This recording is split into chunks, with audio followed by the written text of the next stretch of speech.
Ini materi Dr. Yosani. Yang pertama adalah materi bentuknya seperti ini.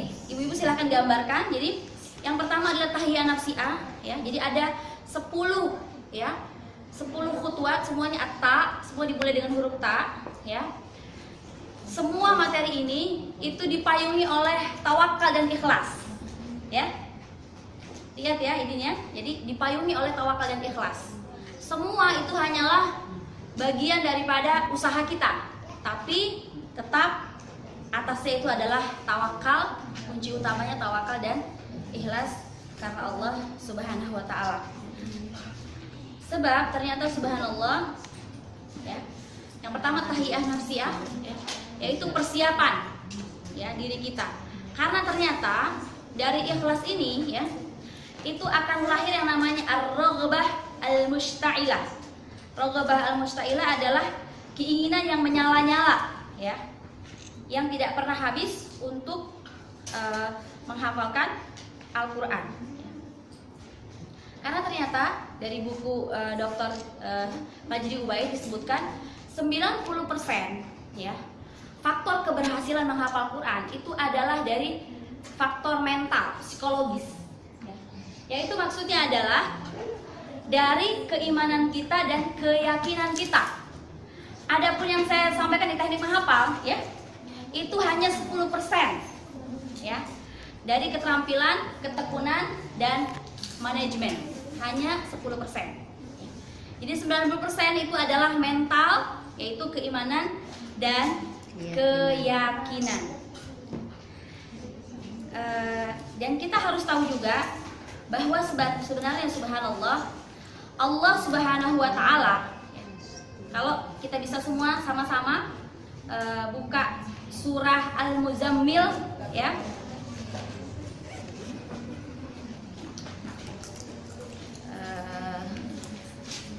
Buka surah Al-Muzammil ya.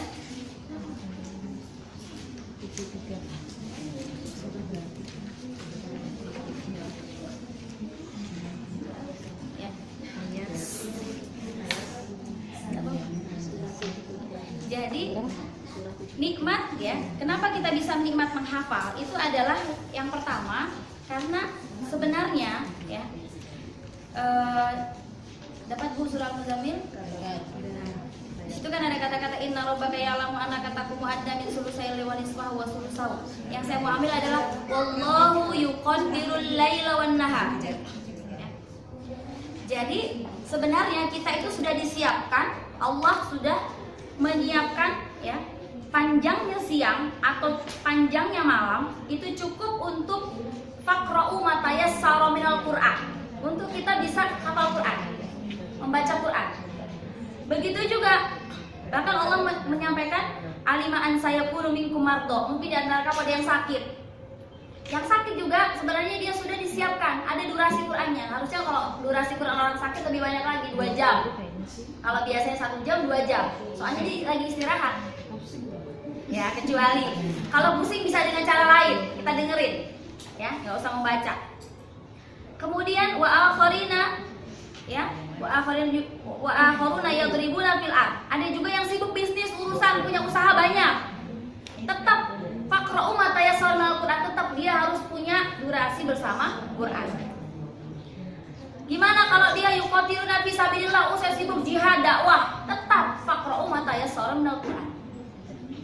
Karena sebenarnya subhanallah, kenapa faktor mental? Sebab keimanan dan keyakinan. Jadi cukup kita yakin bahwa Quran ini adalah kalamullah, maka itu sebenarnya kita harus nikmat.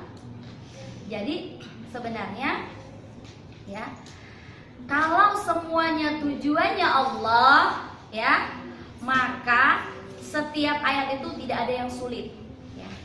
Tapi ayat itu sedang lagi kangen sama kita gitu ya.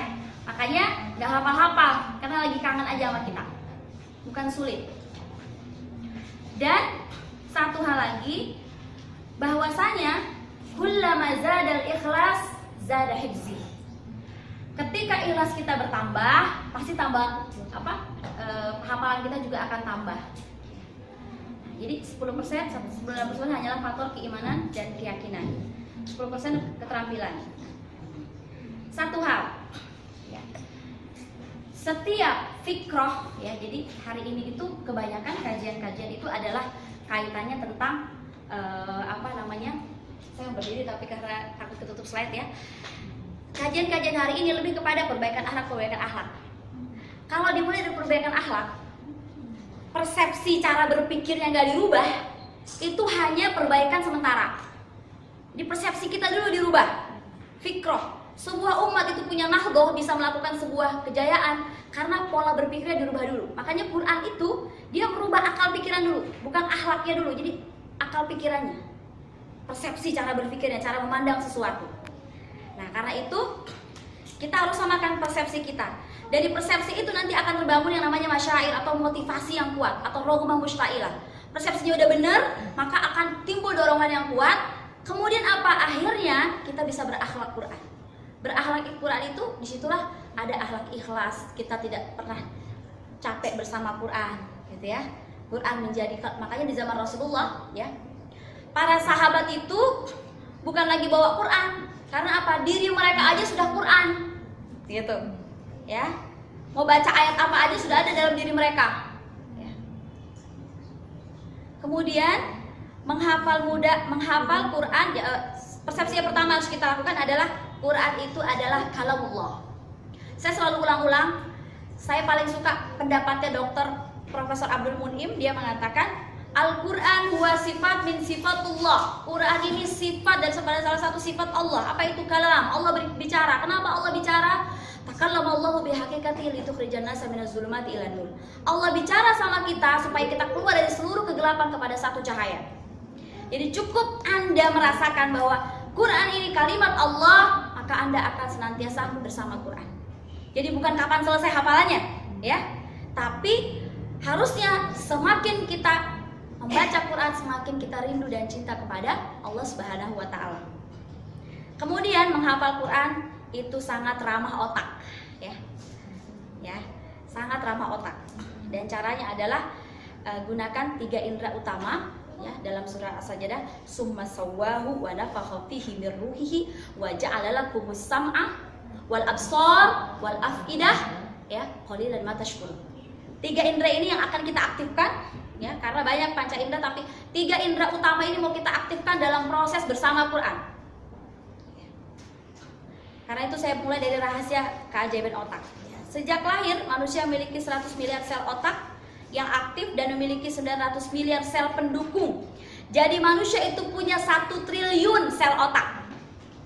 Orang yang paling terhebat saja kayak Albert Einstein, kalau dibuka otaknya dia baru gunakan otaknya 1% saja. Bayangin, apalagi kita nggak tahu tuh 1% tuh kepake nggak gitu, ya 0,0 gitu ya. Nah, 1 triliun bandingkan dengan yang namanya lebah. Lebah sel-sel otaknya itu hanya sekitar 7.000. Tapi apa? Lebah sudah bisa berjalan tanpa peta. Dia bisa ngatur, ini kamu kerjanya begini, bisa mengatur ini apa jarak pengambilan bunganya seberapa ya. Dia bisa hidup dengan tenang dan menghasilkan madu yang hebat sekali dengan 7.000 sel otak. Kita 1 triliun loh. Ya, 1 triliun dipakai untuk apa aja gitu ya. Ya Allah. Jadi ini harus kita samakan. Nanti kita akan dapatkan kenapa Allah sampai bersumpah 4 kali Quran itu mudah. Karena apa? Kita potensi otaknya 1 triliun. Kalau lebah itu sudah cuma 7.000 bisa hebat sekali yang dia buat di dunia ini, ya. Makanya kadang-kadang Allah menggambarkan manusia itu seperti lebah, ya. Jadi idza ahabballahu 'abdan assalahu. Kalau Allah mencintai seorang hamba, dijadikan dia seperti lebah, seperti madu, seperti lebah madu, ya. Kila wa ma assalahu ya Rasulullah, apa itu assalahu? Ya. Jadi yuwaffiqhu lil amali shalih hatta yarda baina jiranihi. Jadi dibuat dia mudah beramal soleh. Beramal soleh di sini apa? Mengaplikasikan seluruh isi Quran, ya. Sehingga apa? Sehingga ridho orang-orang di sekitarnya.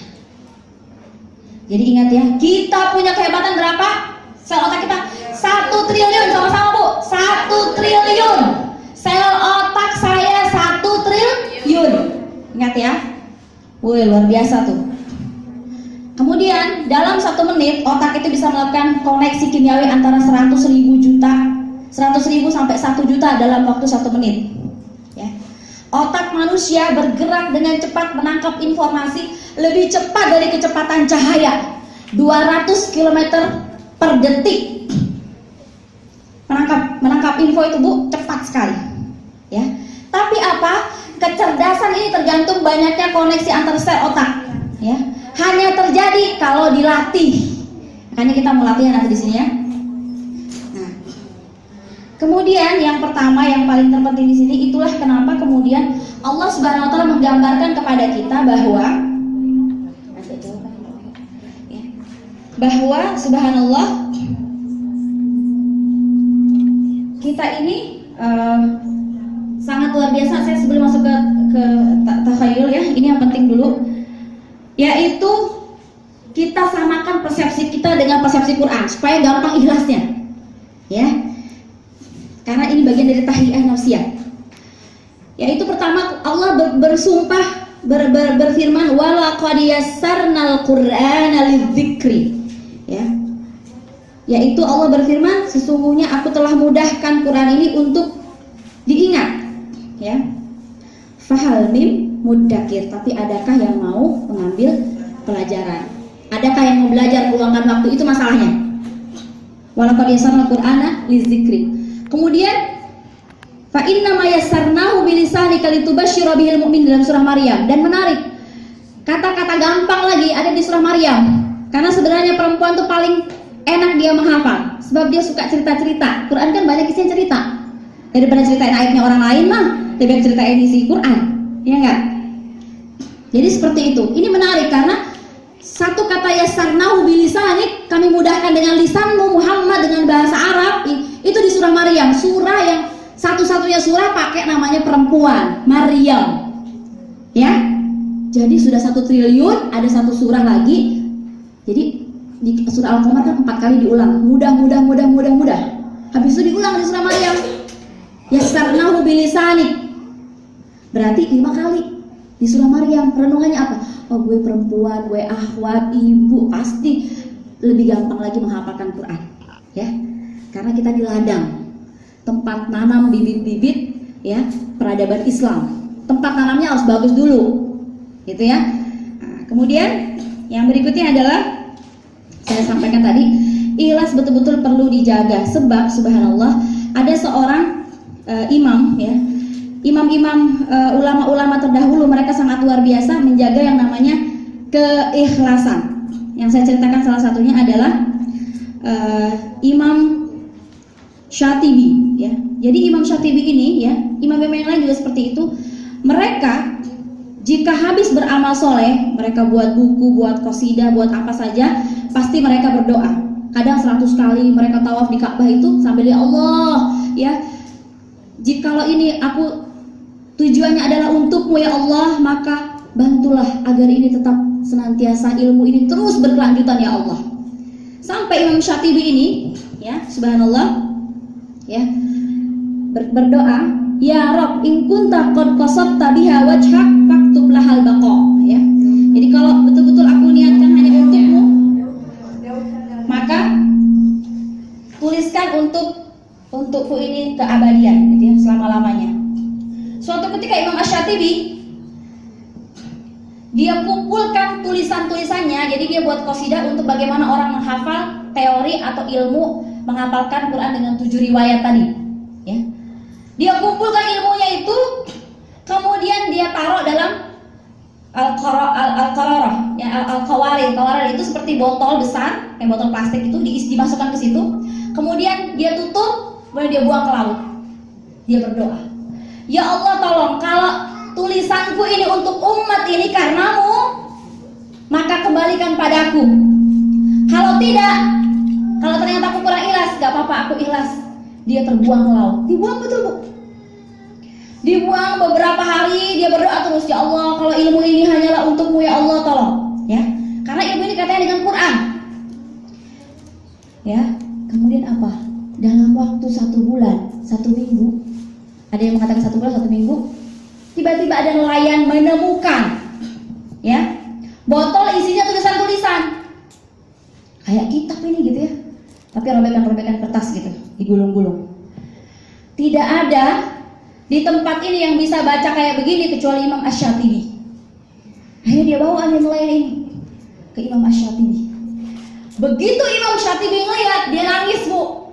Ya Allah, alhamdulillah, ternyata ilmuku ini engkau terima ya Allah. Bayangin, Bu, ada nggak yang yakin itu bisa ketemu gitu ya di laut? Karena kalau taruh di rumahnya siapa bisa kembali, tahu kita ini di laut. Kembali dalam waktu 1 minggu, ada riwayat 1 bulan. Kembali lagi ke Imam Syatibi lewat seorang nelayan. Ya, itu hampir diambil di antara ikan-ikan tuh, Bu. Diambil loh, kok ada ini? Baru dibawa ke Imam Asy-Syatibi. Menangislah Imam Asy-Syatibi dan dia berdoa, ya Allah, semoga ketika amal ini engkau kemudian akan senantiasa engkau panjangkan ya amal ini di dunia gitu, amal solehnya juga nanti aku menemukannya di akhirat. Nah, seperti itu.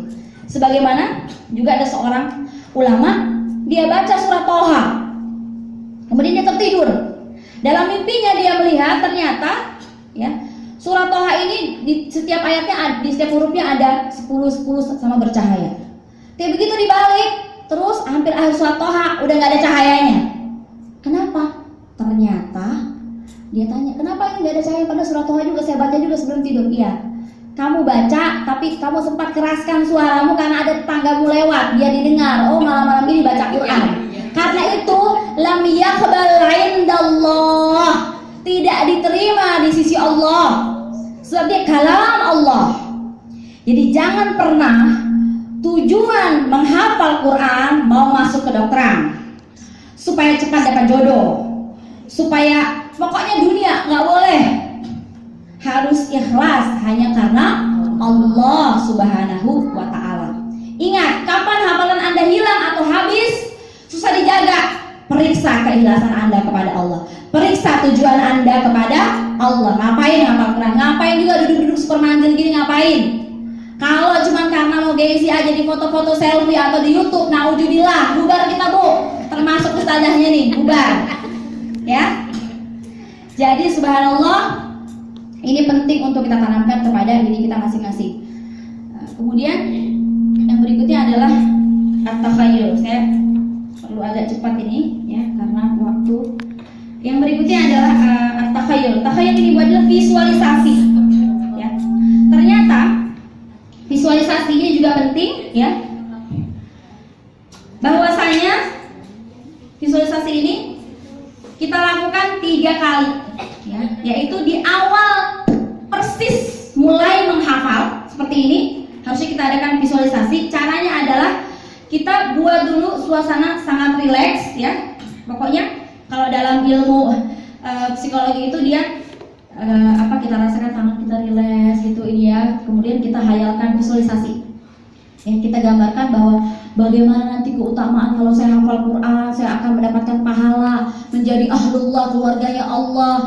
Pertama, pada saat saya sakratul maut, bayangkan kita sakratul maut, kesusahan, belum tentu ada anak kita, suami kita, belum tentu. Di situ Quran akan datang nolong kita. Bagaimana saat kita dikubur semua orang sudah pulang, maka Quran akan datang. Bagaimana nanti kita di padang mahsyar, ya Quran akan datang nolong kita. Itu Ibu visualisasikan detail. Ya, satu-satu.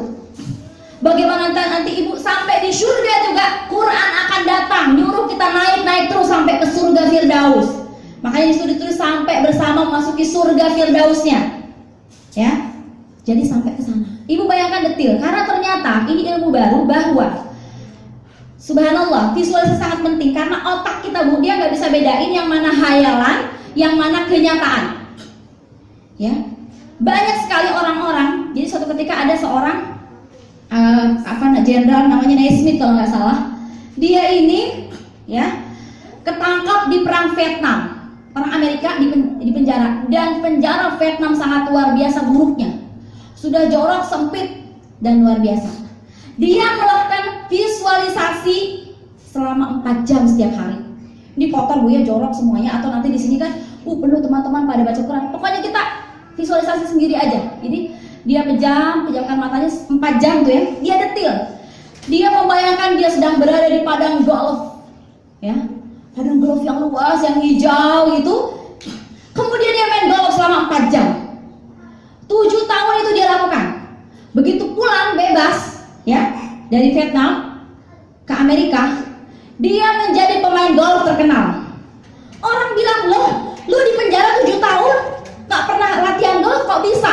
Dia melatih golf itu lewat hanya visualisasi, hayalan. Makanya itulah kenapa Quran banyak ayat visualisasi. Jannatin tajri min tahtihal anhar. Sampai ada seorang ahli tafsir, dia membuat tesis itu ya tentang kehebatan visualisasi dalam Quran. Banyak visual di Quran, kita disuruh bayangin. Ya. Jadi seperti itu. Bahkan hari ini digunakan di atlet-atlet. Kenapa kemudian seperti negara Cina, Amerika itu mereka menang-menang terus, Indonesia jarang karena mereka satu teknik mereka gunakan. Gak hanya latihan fisik, karena sudah ada 2 kelompok pemain atlet basket gitu ya. Satunya latihan fisik aja tiap hari, yang satunya latihan fisik sama diberi waktu untuk visualisasi, menggambarkan mereka main kemudian masukkan bola mereka menang. Itu latihan selama setahun sebelum pertandingan. Ternyata Bu, 2 kelompok ini yang selalu menang-menang adalah yang melakukan latihan fisik sama latihan mental atau visualisasi. Jadi karena itu pesan dari 2 ustadz ini adalah kita harus bayangkan kedudukan kita di hadapan Allah, pahala kita menghafal Quran. Kemudian jadi ada visualisasi umum di awal. Yang kedua, visualisasi gambarkan, bayangkan pada saat malam kita sebelum tidur.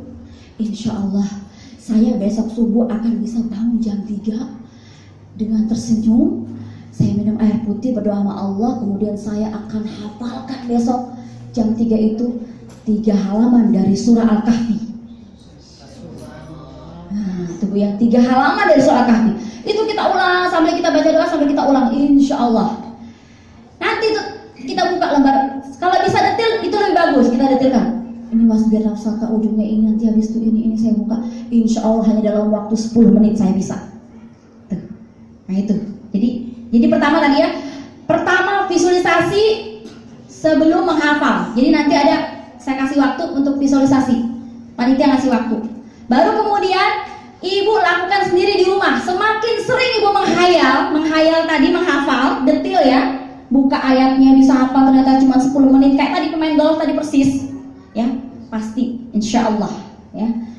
Karena 1 triliun ya Bu ya. Kemudian berikutnya adalah setiap usai waktu sholat, ibu visualisasi. Kita sudah punya 1 juz, saya insya Allah akan bisa hafal 1 juz ini dengan sangat mudah sekali. Selanjutnya, karena sekali lagi otak dia nggak bisa bedakan ini kenyataan atau ini hayalan. Karena itulah, subhanallah, ada sebuah kisah yang terkenal, tamannau ya syabab, ya, yaitu bercita-citalah engkau. Suatu ketika ada Mus'ab ibnu Zubair berkumpul anak muda ini, ada Abdullah ibnu Zubair, ada Abdullah bin Marwan, sama Urwah bin Zubair. Ya. Kalau Mus'ab bilang, aku akan menjadi pemimpin Irak. Oh, kalau aku akan menjadi pemimpin Arab. Katanya Abdullah bin Zubair. Kata Abdullah bin Zubair. Kemudian Abdullah bin Marwan bilang, itu masih kurang itu. Aku mau jadi insya Allah pemimpin seluruh dunia. Akhirnya kata Urwah bin Zubair, kalau aku, ya, karena kalian semua sudah dunia, aku akan memilih akhirat. Aku akan sungguh-sungguh memilih akhirat. Akhirnya subhanallah, ini mereka lakukan terus, mereka visualisasikan, mereka tuliskan. Akhirnya subhanallah, ternyata dalam waktu 10-15 tahun, Mus'ab bin Zubair betul-betul menjadi pemimpin Irak, jadi khalifah, ya, menjadi gubernur Irak. Abdullah bin Zubair juga dia memimpin salah satu, kalau nggak salah, di daerah Damaskus, ya, jadi gubernur juga. Adapun Abdullah bin Marwan, dia termasuk khalifah Bani Umayyah yang terkenal, ya. Dan Urwah bin Zubair, subhanallah, di zamannya menjadi orang yang paling zuhud dan ahli ilmu. Tapi apa? Itu dicita-citakan dan divisualisasikan terus-menerus, ya. Jadi sebuah kenyataan. Sama kayak Oki Sena Dewi, saya dengar itu seluruh checklistnya itu, jadi dituliskan sama dia. Saya akan bermain menjadi artis terkenal, main bersama Deddy Mizwar. Dia bilang semua yang dia tulis, yang dia cita-citakan, yang dia hayalkan itu semua dicontreng-contrengnya. sampai sekarang menjadi ustazah juga. Jadi berapa banyak sebenarnya yang bisa kita tuliskan dari kebaikan-kebaikan itu. Nah kemudian adalah tersenyum. Penting tersenyum ini Bu, karena dengan tersenyum itu kita akan masuk oksigen di otak kita. Sekarang tersenyum ke depan, senyumlah, ya Bu. Ke depan bisa senyum ke depan, tapi Bu senyum dari hati, ya. Ke depan, ke samping kanan, ke samping kiri, ke atas, ya, ke belakang. Bisa? Mulai ya. Senyumlah, senyumlah, ya Bu ya. Nah jadi, tidak apa-apa Bu. Kenapa pian mak subuh-subuh senyum-senyum sendiri? Gak ada apa-apa, itu untuk Quran. Aku bukan gila. Nah jadi Bu, cara menghafal Quran senyum. Bahkan Bu, orang kalau dalam satu hari dia bisa senyum 40 kali, dijamin dia sehat, insya Allah. Soalnya ini adalah perintah Rasulullah. Tidak apa-apa sudah ya senyum-senyum sendiri. Soalnya kadang-kadang di rumah ada orang, tidak masalah. Kalau banyak orang baru senyum sendiri, nah itu baru aneh. Nah, kemudian berikutnya adalah minum air putih. Ya, ini penting. Jadi habis visualisasi kita minum air putih. Ya. Selanjutnya taskin. Ini yang ketiga pemanasan. Karena otak ini Bu ya, otak ini dia persis seperti otot-otot kita. Kita kalau olahraga itu kan pemanasan dulu, nggak langsung olahraga masuk. Sama juga otak seperti itu. Jadi Bu, otak ini persis seperti otot-otot kita yang lain. Dia makin besar, makin kuat kalau sering dilatih. Kenapa kita sekarang otaknya itu pelupa dan sebagainya? Karena kita jarang melatihnya. Ya. Nah, termasuk di sini saya tadi lupa menyampaikan satu hal Bu ya. Jangan lagi kita bilang saya pelupa, saya sudah tua, saya bungul, saya bodoh, ya, saya babal. Apalagi orang Banjar paling jelek tuh, babal sudah mulai. Babal itu sudah gak karu-karuan. Sekarang Bu, adakah di antara kita hasil pemeriksaan dokter bahwa kita babal, bahwa kita pelupa? Ada Bu yang meriksa di sini? Ibu dapat info dari mana tuh kalau Ibu pelupa? Jadi memang 77% bisikan kita ini bisikan negatif dalam diri kita. Tuhan gak bilang gitu. Walaqad karramna bani Adam. Allah muliakan kita. Tapi kita sendiri yang bilang, memang kamu bodoh, memang kamu ini, kamu pelupa. Ya. Habis itu kait-kaitkan lagi, bapakmu kan juga dia cuma petani. Nah, ya Allah, nauzubillah min zalik. Jadi gak ada. Ya, kita adalah orang yang hebat, orang yang kuat ingatannya. Itu terus ditanamkan. Jangan juga pernah kita bilang susah nyambung ayatnya. Jangan pernah bilang kata susah. Ya, pokoknya selama menghafal nggak boleh ada kata-kata negatif, kata-kata positif terus. Bahaya sekali kata negatif. Karena 90% Bu yang kita dengar, yang kita baca, yang kita ini hari ini itu negatif. Ya, sehingga kita akhirnya menjadi orang yang negatif. Jadi pemanasan dulu sebelum menghafal 5 menit. Bisa dalam bentuk membaca ayat, atau kita bentuknya menghafal, membaca seperti ini ya, ayatnya kita baca langsung, atau kita murojaah. Nah, jadi dua-dua. Makanya enak sekali nih kalau pas bagian murojaah bangun tidur, ya, itu kita mau mulai menghafal sambil mengulang, terus tambah hafalan baru. Selanjutnya, yang berikutnya adalah tarkis. Nah, ini tarkis. Tarkis Bu adalah fokus pada ayat yang kita hafalkan. Ya. Di sini maksudnya fokus di sini adalah jadi seperti persis kita memotret. Makanya kenapa kemudian Imam Asy-Syafi'i itu dia pernah kalau dia menghafal ayat ya, dia nggak harus ditutup sebelahnya karena langsung hafal kalau dua-dua nggak ditutup, ya kan? Karena apa? Dia sangat fokus. Cara fokusnya kayak apa? Fokusnya itu pada ke arah kanan dan kiri mushaf dan kepada bentuk huruf. Jadi misalnya, silakan Ibu buka sekarang, kita acak aja surahnya ya. Surah Al-Ahzab ayat 16. Qul la yanfa'ukumul firaru in farartum minal mauti awil qatli wa idzal la tumatta'una illa qalila. Perhatikan Bu, surah Al-Ahzab, surah 33 ayat 16. Fokus ke arah kanan dan kiri mushaf. Jadi kita seperti memotret. Bahkan di beberapa ulama itu menganjurkan kita boleh tutup Quran kita sebagian, ya. Jadi pertama Bu ya, baca ayat dengan fokus dan perhatikan setiap bentuk huruf, harokat, mat, seperti persis sedang memotret ayat yang kita baca. Ibu gimana kalau lagi selfie-selfian di pengajian? Gimana? Pas kurang pas Mbak. Apa yang lihat? Ujung sama ujung, ya kan? Itu Mbak nggak masuk tuh Mbak, yang jilbab merah muda nggak masuk. Oh ya, posisikan, ya kan, gitu kan ya. Kemudian ibu fokus. Jadi fokusnya itu adalah, memang nanti kita ajarin tekniknya. Jadi ada yang mengatakan bagus menghafal itu per baris.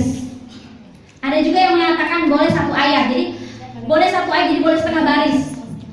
Ya, karena otak dia suka dengan pembatasan waktu, pembatasan ini. Jadi Ibu sekali lagi perhatikan dari kanan ke kiri mushaf, ya. Seperti memotret ayat, perhatikan hurufnya, bentuknya, gitu ya. Kemudian yang berikutnya adalah fokus kepada ujung ayat. Ujungnya apa yang kita berhenti itu apa? Ya. Di sini boleh kalau misalnya ayat itu setengah halaman saja dia sudah, karena kan model-model ayat baris itu di Quran ada yang full ya di ujung baris ya, saya berbicara baris. Barisnya ujung sampai di situ ujung ayatnya, ada juga yang setengah udah selesai, silahkan. Tapi ibu fokus di ujungnya. Atau ada yang nambah sedikit ke bawah, karena kalau nggak dinambah sedikit ke bawah, artinya jadi nggak bagus gitu ya, nggak baik. Maka boleh ditambah, tapi tetap fokus. Jadi fokus kepada ujung-ujung, perhatikan bentuk-bentuk huruf, kemudian fokus kepada ujung ayat. Saya ulang Bu ya, fokus kepada kanan kiri mushaf. Persis seperti kita moto, perhatikan ayat-ayatnya, bentuk-bentuknya, kemudian kepada ujung ayat. Kalau kita auditori, ya, yang cara belajarnya dengan cara mendengar, maka boleh kita perhatikan cara suara kita atau di ujung ayatnya misalnya mimahis, oh sok-sok, si sok-sok, nah itu perhatikan soknya. Itu kalau kita auditori, ya. Jadi seperti itu. Kemudian yang berikutnya fokus ke arah kanan. Ini sudah Bu ya saya jelaskan, tanafus. Nah, tarik nafas. Jadi ternyata otak itu ya, otak itu banyak memerlukan oksigen. Nah, sekalian Rumah Quran ini jual air VO2 oksigen, boleh juga. Otak ini dia perlu oksigen sekitar 20% dari, jadi di seluruh tubuh kita otak ini mensuplai memerlukan 20% oksigen, ya, paling banyak. Jadi sehingga di sini penting sekali yang namanya tarik nafas. Karena dengan tarik nafas, ya, itu kemudian masuk banyak oksigen ke otak kita. Sehingga kalau sudah masuk oksigen ke otak, dia sudah siap. Ayo, kamu mau ngasih aku apa, gitu ya? Mau ngasih aku informasi apa? Aku sekarang sudah siap, gitu kata otak. Sehingga di sini caranya adalah tarik nafas yang dalam tahan 2 detik, jadi gini. Nah, gitu ya, tahan. Itu cara latihannya. Kemudian lalu tahan 3 detik, kemudian keluarkan pelan-pelan. Ini terbalik Mbak. Jadi tarik nafas yang dalam 2 detik, tahan 1 detik, kemudian keluarkan 3 detik. Keluarkan 4 detik. Diperbaiki dulu kalau ya, jadi tarik nafas 2 detik. Karena rumusnya itu 2-4-1. 2-1-4. Tarik nafas 2 detik, tahan 1 detik, keluarkan 4 detik. Itu kalau kita mau visualisasi, ya. Tapi kalau mau menghafal, maka cukup 2-1-4 Mbak. Itu caranya cukup tarik nafas 1 detik, baca ayat, nanti dia keluar sendiri, gitu ya. Jadi seperti itu. Coba kita sama-sama tarik nafas yang dalam. Tahan 1 detik. Ya, keluarkan pelan. Ya. Malah kemarin ngeri saya bilang tarik nafas 5 menit gitu, bilang Sofia mati nanti nih orang nih. Gitu ya. Kemudian at-tanghim. Tanghim ini juga penting, yaitu yang ke-6. Baca dengan tajwid dan dengan lagu yang sederhana. Jadi jangan lagunya Bismillah. Ingat aja Bu, susah ya menghafal kayak itu.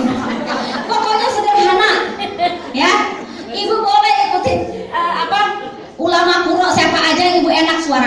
silahkan. Dan pastikan tajwidnya benar, terutama panjang pendek ya, dan hukum mim mati dan nun mati itu udah selesai. Nggak mesti ibu tahu seluruh ilmu tajwid, tapi yang pasti itu sudah benar yang tadi itu, insya Allah. Kalau ragu-ragu maka boleh talaki dulu, dengerin dulu ulama qurra bicara baca tilawahnya, baru ibu ikutin terus kalau khawatir ya. Kemudian yang berikutnya adalah tikror ya, mengulang ayat yang telah dilihat 3-4 kali, arahkan wajah ke kanan bawah, posisi zona rasa atau zona khusyuk.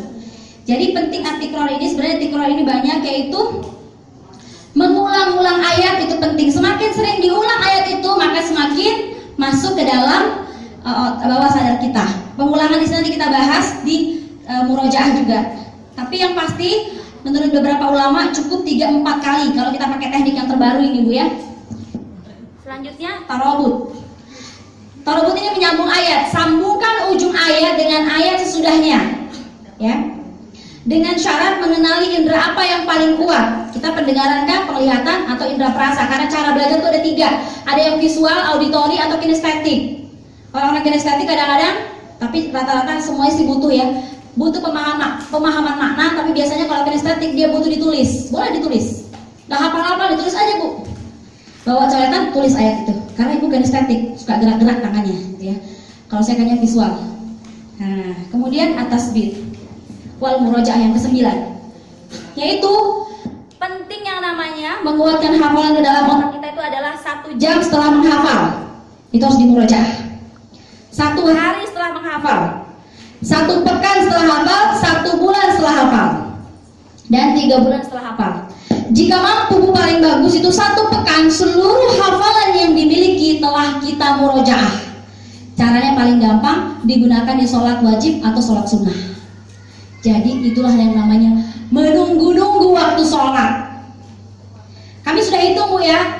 Alhamdulillah, nanti saya juga harapkan ibu-ibu ikut di halaqah tahfiz ya. Kami sudah buat. Ini alhamdulillah panitianya adalah peserta halaqah tahfiz hari Jumat ya, Mbak Riri dan Mbak Farida ya. Subhanallah buat super manzil ini. Jadi kami sudah hitung-hitung kalau 1 rakaat 1 halaman ya, 1 hari ibu bisa murojaah setengah juz. Banyak apa dikit? Banyak banget setengah juz. Caranya memang susah Bu. Kalau ibu sholatnya buru-buru atau selalu mau ke mall ya. Jadi kalau tahu sudah waktu zuhur, kayaknya aku setoran hafalan apalah sama Allah di rakaat pertama sholat zuhur, kayak gitu caranya. Kayak apa caranya? Berarti di murojaah dulu. Persis kayak abinya kalau mau dia imam tarawih, ulang-ulang dulu gitu ya, diulang-ulang dulu, nanti soalnya di imam tarawih. Gitu juga kita imam sholat tiap hari gitu ya, ngimami diri kita sendiri gitu kan. Sehingga ini dengan cara yang paling mudah. 7, kalau satu minggu kita sudah mengulang 3,5 juz, adalah sini hafal yang sudah 3 juz setengah. Makanya berarti kita bisa murojaah ya. Ini beda Bu ya, murojaah sama tilawah beda. Jangan bilang sekalian aja sudah, enggak ada lagi gitu ya. Kemudian nah ini yang terakhir, tawakkul wal ikhlas ya. Quran adalah pemberian Allah semata, jangan pernah mengandalkan kekuatan kita, tapi sandarkan semuanya pada kekuatan dan kuasa Allah ya. Nikmatilah, menghafal itu mudah dan menyenangkan ya. Jadi satu lagi Bu, kita harus ulang-ulang.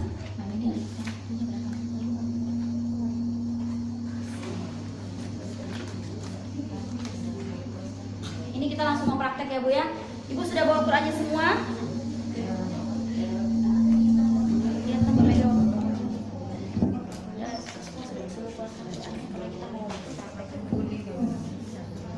Ya silakan dikeluarkan Qurannya ibu-ibu semuanya, karena mau langsung dipraktekin. Ibu-ibu berdiri dulu semuanya. Berdiri dulu Pak. Ya berdiri Bu semuanya. Ya.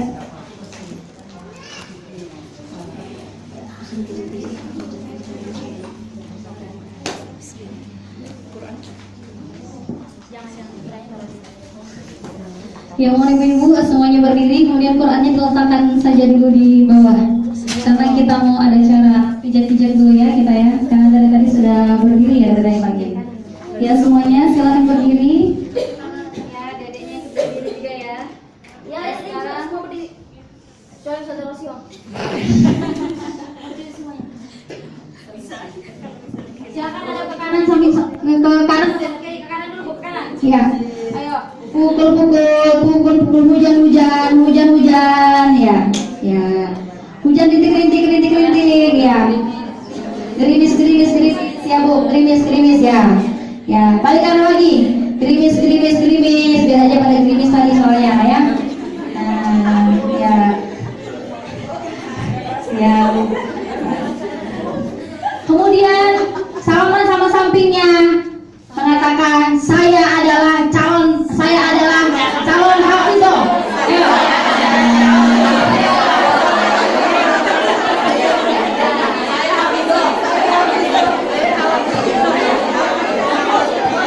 Apa ya?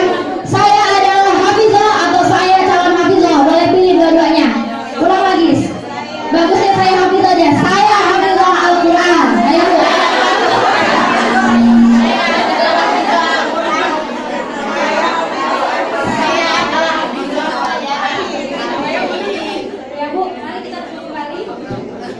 Kemudian Bu, kita nikmatilah itu mudah dan menyenangkan. Kita sama-sama baca apa namanya? Pejamkan mata kita, kemudian kita katakan konsentrasi saya kuat. Sama-sama Bu. Konsentrasi saya kuat. Daya ingat saya tajam. Nikmat-nikmat Allah kepada diri saya berlimpah. Sel otak saya 1 triliun. Saya adalah penghafal Quran yang sangat istimewa di dunia ini.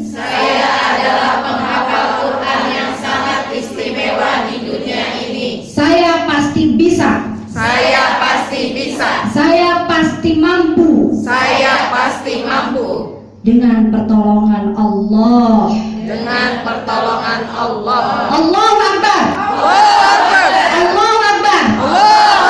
Allahu Akbar. Saya hafizah Al-Quran. Ya. Saya pembangun peradaban Islam. Karena Bu, untuk membangun sebuah peradaban cukup 2,5% saja orang soleh, yang lainnya ngikut. Ya, ya. Dari 100 unta, memang kata Rasulullah hanya 1-2 unta yang bisa jadi unta penunggang. Subhanallah, ibu adalah orang pilihan. Ya. Karena itu kita mulai tekniknya. Jadi pertama Bu, beri batasan waktu. Karena otak suka dengan kasih batasan waktu. Kalau ibu bilang gini, jadi 7 menit saya bisa hafal 1 halaman. Ya. Jadi kemudian juga porsi hafalan, yaitu per baris, ya. Jadi per baris. Saya ulang ya. Jadi kita kasih batasan waktu untuk otak kita. Kemudian porsi hafalan. Kemudian per baris dan kita per setengah halaman. Jadi kita 7 menit 1 halaman, itu cita-cita kita, ya. 1 halaman dan kita bisa ingat ya 1 triliun, ya. Jadi nanti kemudian kita insya Allah menghafalnya per 1 halaman. Soalnya Bu, saya sudah praktekkan ini, saya bisa hafal surah An-Nahl hanya dalam waktu 4 hari. Ya. Jadi apa namanya tadi ya 1 halaman. Kemudian beri batas waktu. Ini 7 menit aja insya Allah. Ya. Kemudian per baris, ya. Per baris dulu, kemudian per setengah halaman dulu. Nanti baru kita kaitkan halaman berikutnya. Kemudian letakkan mushaf di depan wajah atau di bagian kiri atas. Nah, jadi letakkan mushaf itu susah menghafal kalau posisinya begini. Gak cepat masuk. Sebab otak yang digunakan untuk berpikir dan mengingat itu sebelah kiri atas. Ya. Ini kiri saya sebelah sini, ibu pasti. Tapi kalau di sini ada orang yang kidal, sebaliknya ya. Saya nggak kidal, jadi maka saya kiri atas. Kalau dia kidal berarti kanan atas. Kalau dia kidal. Karena kenapa kiri atas? untuk mengingat. Sebenarnya Bu secara refleks kalau diingat, di mana kunci ditaruh ya? Nggak ada yang Yang begini. mana ya? Enggak. Gini. Mana ya? Kiri atas ya Bu. Benar Bu. Ibu coba aja. Iya. Nggak ada tuh ngingetin. Mana ya? Halo? Nah, ada. Kiri mana ya? Kiri atas. Refleks kan Bu? Itu hari-hari. Hari. Itulah kita ya. Sampai nggak waki ampusikum malah tusir lupa. Dan terhadap diriku perhatikan, kalau nggak perhatikan ya, ternyata gitu. Nah, kemudian letakkan mushaf di depan wajah Anda atau di kiri atas, gini ya. Nah, menurut para ahli itu boleh begini Bu. Ibu relax aja, nggak usah begini banget, gitu ya. Relax. Susah kan tadi saya bilang, jangan hafal Quran dalam kondisi tidak relax, apalagi tegang. Ya. Jadi relax aja, pegang ke depan atau kiri atas. Kiri atas itu, kalau ibu susah, sebenarnya yang dianjurkan tuh ngelirik aja, ngelirik ke kiri. Posisi wajah tetap begini, ngelirik aja gini. Tapi kalau repot ya udah, hadap kiri gini juga nggak apa-apa. Ya, pokoknya yang relax, karena intinya relax dulu, karena ibu latihan masalahnya. Ya. Kemudian letakkan mushaf tadi ya di depan wajah dan bagi mushaf yang baik itu Bu, dia kertasnya kuning atau hijau, tulisannya berwarna hitam. Otak sangat tidak suka dengan kertas putih tulisannya hitam. Susah tuh Bu.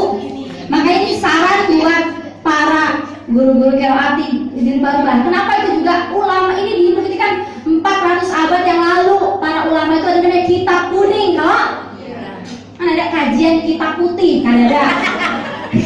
Adanya kajian kitab kuning. Karena orang zaman dulu lebih hebat daripada kita. Dia tahu kuning itu ramah otak. Makanya banyak ulama subhanallah. Ya. Sehingga mushaf yang baik itu seperti itu. Selanjutnya, baca dengan suara keras dan tartil. Jadi setelah naruh begini Bu ya, tadi kan kita sepakat surah Al-Ahzab ya. Kita baca dengan keras dan tartil. Enggak juga teriak-teriak Bu ya. Kula yang faukumul firor, biasa aja. Nah, caranya tadi dimulai dengan napas panjang. Ya, perhatikan saya jadi napas gini. Kemudian kita baca kula yang faukumul firor in farartum minal mauti awil qatl wa idza la tumatta'una illa qalila. Atau saya berhenti di maut ya. Kula yang faukumul firor in farartum minal maut. Gitu ya. Tarik nafas. Tarik nafas panjang, nanti nafasnya keluar dengan sendirinya. Karena kalau kita tarik nafas tadi, otak kita sudah siap menerima informasi. Kemudian setelah itu Bu, baca kembali. Jadi kita harus bisa mengatakan kekuatan otak saya 1 triliun. Dan ternyata Bu yang hebat lagi adalah kekuatan mata. Ya. Jadi otak kita saat ternyata kenapa hebat sekali? Sebab Bu ternyata mata itu karena mata Bu dia mampu merekam 30.000 pesan. 30.000. Sekarang Ibu lihat, ini infrared minal maut ini berapa? Adakah 30.000 pesan? Nggak ada. Mata kita bisa menangkap 30.000 pesan. Ya. Jadi jadilah kita kamera untuk selfie Quran. Ulang ya. Jadilah kita kamera biar Quran selfie terus di wajah kita. Caranya apa? Perhatikan tadi. Ya, fokus. Nah, sehingga hafalkan, baca kembali 2-3 kali. Nah, jadi kayak tadi misalnya kan kita sudah baca 1 kali ya. Kullay yang fa'akumul firaru in farartum minal maut. Tarik nafas ya. Kullay yang fa'akumul firaru in farartum minal maut. 2 kali kita baca. Ya. Terus kemudian kita baca 2-3 kali. Kullay yang fa'akumul firaru in farartum minal maut. Itu bawa kehayatan kita. Kullay yang fa'akumul firaru in farartum minal maut. Saya baru baca ayat ini sekali loh, baru kali ini. Maksudnya baru dihafal. Sudah bisa kan? Kullay yang fa'akumul firaru in farartum minal maut. Ya. Nah, itu caranya Bu adalah baca kembali 2-3 kali. Pejamkan mata, arahkan wajah ke arah kanan bawah. Kanan bawah. ini ada namanya zona perasa dan khusyuk. Ya. Makanya kalau saat khusyuk di sini. Jadi artinya inilah kita sedang menyimpan ya dalam kehusyuan. Hebat lagi kalau ibu sebelumnya sudah baca ayat ini, sudah tahu tafsirnya, sudah tahu maknanya. Tapi pun kalau belum, misalnya baru baca terjemahnya, insya Allah juga tidak apa-apa. Ya. Kemudian baca dan kaitkan baris pertama dan kedua dengan cara baca visual tadi yang saya bilang tadi. Cara baca visual itu gini, ya. Ibu jangan bilang saya ini otak saya masih lemah, jadi baca visualnya 10 kali dulu, jangan. Otak saya satu ronde, baca 1 kali aja, baca visual 1 kali atau 2 kali bu, masih boleh 2 kali. Nah kalau baca dalam kondisi tadi, baca dengan dipejamkan mata itu boleh sampai 5 kali. Tadi ya, boleh tuh ya. Jadi baca sampai 5 kali, kemudian kepala mengarah ke sini. Kemudian hafalkan baris kedua dengan cara yang sama, ya. Selanjutnya, jika lupa, jangan buru-buru buka mushaf. Lakukan satu di antara 3 cara. Pertama, ingat suara. Kalau kita auditori, tadi tuh rorok tuh suaranya gitu misalnya kan. Minal maut gitu kan. Kemudian ingat bentuk-bentuk huruf, letak harokat dan mat panjang atau matnya bagi yang visual. Perhatikan. Ya, bagi yang visual lihat bentuk-bentuk ayatnya. Kemudian bagi yang kinestetik cara belajarnya, maka ingat makna dari yang sudah dihafal. Ingat maknanya, apa tadi maknanya? Nah, kalau yang kinestetik atau ditulis. Jadi jangan langsung lupa lagi. Ingat bu, otak terbiasa buka terus. Apalagi sekarang banyak sekolah hafalan Qur'annya di sini terus.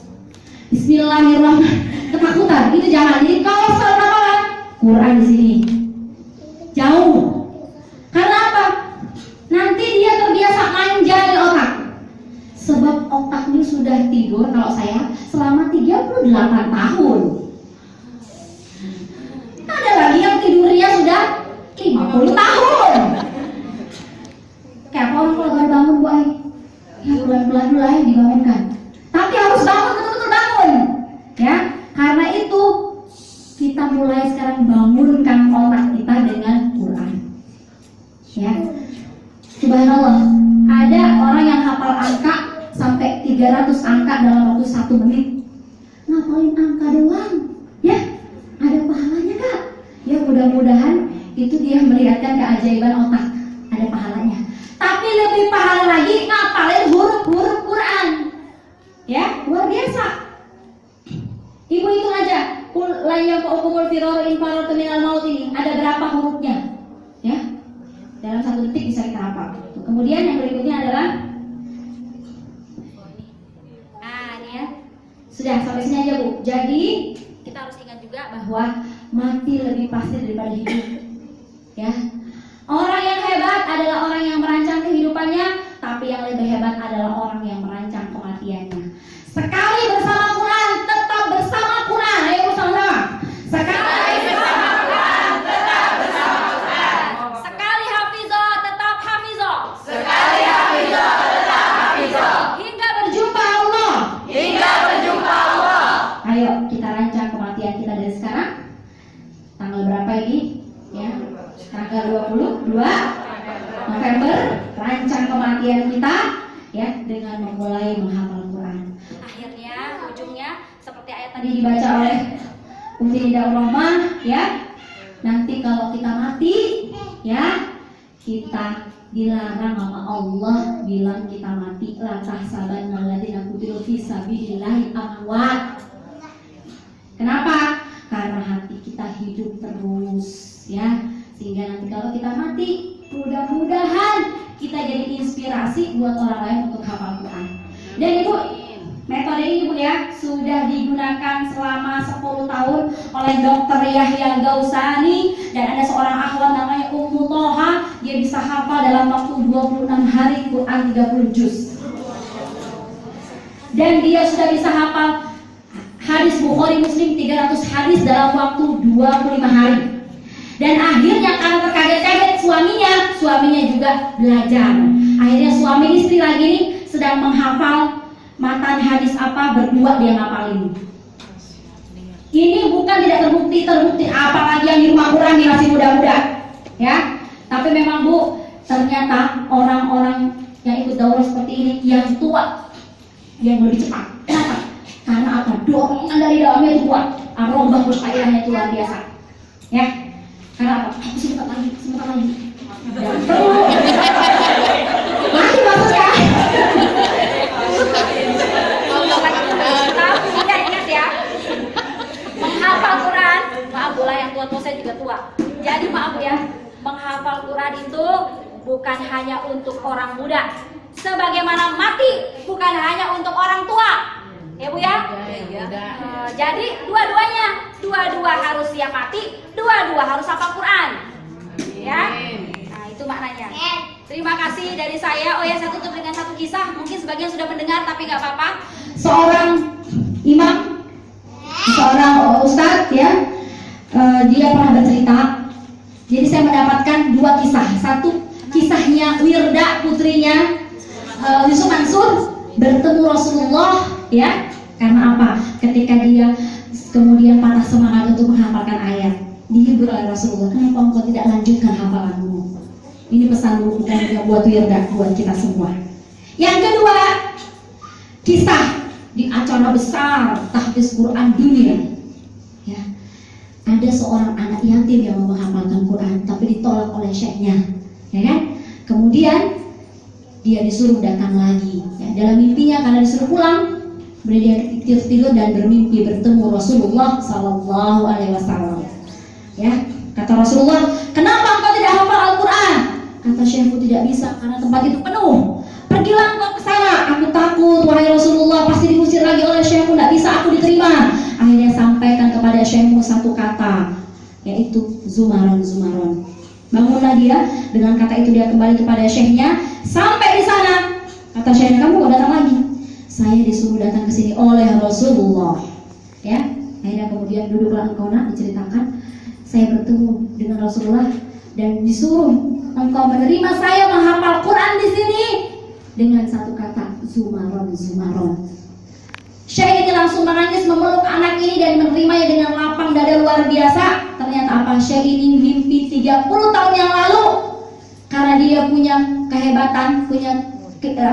kehebatannya adalah bisa mengajarkan Quran, maka kemudian dibujuk oleh Rasulullah, bukalah engkau ma'had tahfiz Quran agar orang mencintai Al-Quran. Seperti apa ganjarannya ya Rasulullah? Bagaimana nanti aku masuk surga ya Rasulullah? Rasul menjawab, engkau akan masuk surga Zumaron. Silakan buka surah Az-Zumar. Wasiqal ladzina taqaw ilal jannati zumara, ya. Hatta iza futiyat abwabuha wa qalat lahum khazanatuha salamun alaikum adkhuluha khalidin. Jadi subhanallah. Sehingga di sini ini dua kisah Rasulullah. Kurang apa lagi nih kita, ya? Ayo kita mulai mempraktekkan teknik ini dan silakan lakukan. Salah satu hal Bu yang membantu, saya tambahkan sedikit adalah waktu-waktu bersama Quran. Jadi waktu terbaik adalah waktu sambil waktu antara sahur. Waktu sahur waktu terbaik, ya. Jadi jangan pernah sedang sibuk-sibuk kita menghafal Quran. Jadi relax, waktu terbaik adalah waktu sahur. Nggak apa-apa 1 jam, nggak apa-apa setengah jam, karena sudah belajar dari teknik menghafal, ya. Kemudian yang berikutnya adalah sering minum air putih. Nah, apalagi air oksigen, silakan kalau Yang punya dana sekalian buat rumah Quran ya Bu ya. 10.000 satu botolnya, berarti ya. Kemudian yang berikutnya adalah sering-sering putar tilawah Al-Quran di rumah. Di rumah Quran juga ada jualannya 250.000, lengkap sudah, macam-macam isinya, motivasi hadis Quran, silahkan dilihat di sini. Ada juga Muratal Syekh Al-Ghami bin Syawi, itu bagus sekali karena dia pelan, kemudian bacaannya mudah dicontohin. Kemudian Bu, di tempat ini nanti tolong jangan banyak-banyak makan. Quran gak suka dengan orang yang perutnya penuh dan lisannya penuh obrolan. Jadi tolong Ibu pastikan di sini tidak ngobrol banyak.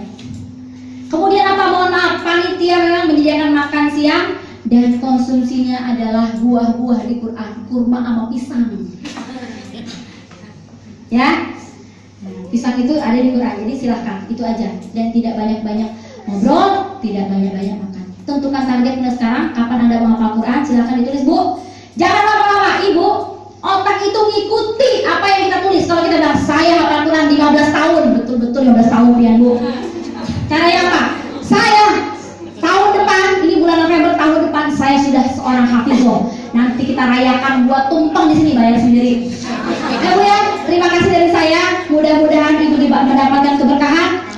Saya mohon maaf, mohon bantuan ya.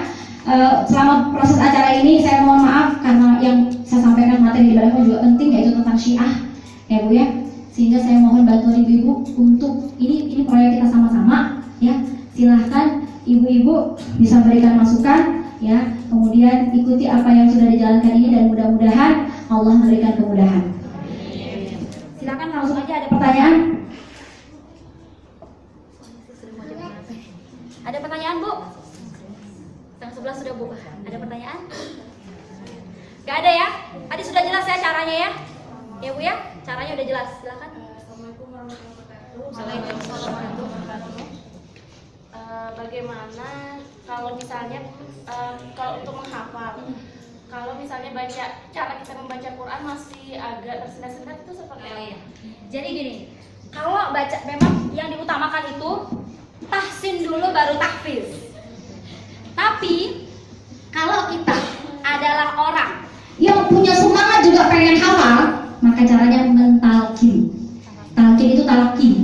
Jadi boleh dengan pasang murotal. Tadi kayak tadi yang di sini ada Syekh Al-Minshawi, ikuti cara bacanya deh, ya perhatikan. Atau kalau kita punya guru, misalnya kita lagi belajar qiraat nih, ada guru, ustazah, saya minta tolong setengah waktunya 5 menit, tolong dibacakan saya yang benar nih ayat. Ini soalnya target hafalan saya seminggu ini. Suruh dia baca, kita ikutin. Nanti dia dengar sudah betul kebaca saya ustazah, baru itu kita ulang-ulang. Nah, jangan karena gini Bu, hafalan yang sudah salah itu susah lagi karena hafal. Nah, makanya nanti mungkin juga di sini panitia kelompoknya nanti kita lihat siapa-siapa yang harus tahsin, siapa-siapa yang harus ini. Oh ya Bu, mumpung ingat satu Bu ya.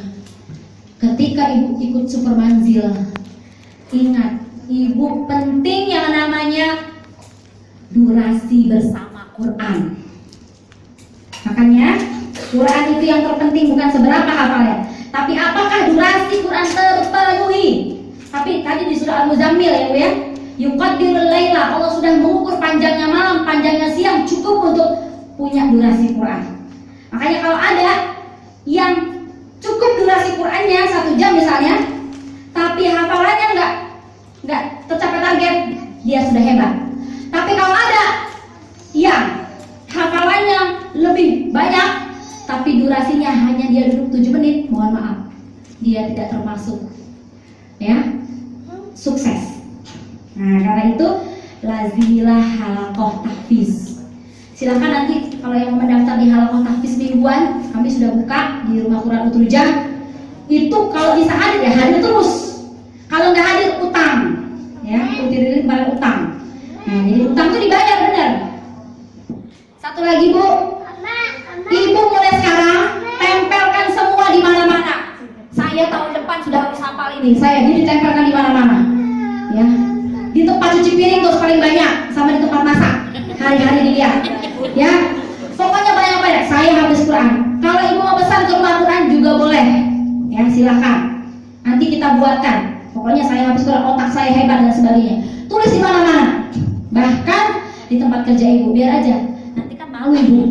Mama kamu sudah tahun sekian, udah berapa? Malu ya. Biar aja Bu. Nah, itu ya. Itu dari saya. Terima kasih. Assalamualaikum warahmatullahi wabarakatuh. Gak ada lagi ya pertanyaan?